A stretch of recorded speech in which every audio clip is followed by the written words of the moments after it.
Интензивно се менуваат тротоарите во централното штипско подрачје. Овие неколку дена во добар дел градежно беше блокиран кејот Маршал Тито и беа поставени 1660 метри квадратни бекатон. Некаде околу 1.850.000 денари изнесува ова инвестиција и ова инвестиција од исклучително битно значење за нашата општина, бидејќи во централното градско подрачје ќе видите многу лица кои што шетаат по тротоарите, мора да излегуваат со количките со децата на самиот пат, бидејќи на делови тротоарите беа непроодни. И ова не е завршна фаза, него кој ќе се заврши со тротоарната средување, наредно е асфалтирање, односно отстранување на стариот асфалт, нивелирање на шахтите и асфалтирање на потегот од здравствениот дом до хотелот Оаза. Според градоначалникот Сашко Николов, работните активности овде ќе завршат за неколку дена, но ќе продолжат на други делови од градот. Веќе се завршени два дела од улица Ванчо Прке, завршени се во населба Дузлака,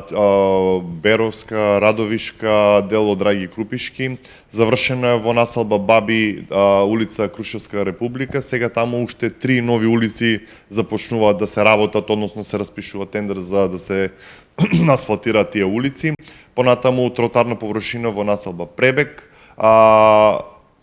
Сутјеска ја завршивме сега, асфалтирање на улица Панче Караѓозов. Овде е улица Личка која што се планира голема реконструкција на целата улица. До крајот на годината во Штип се планираат активностите да одат со исто темпо, а предвидено е да се реконструираат вкупно 22 улици.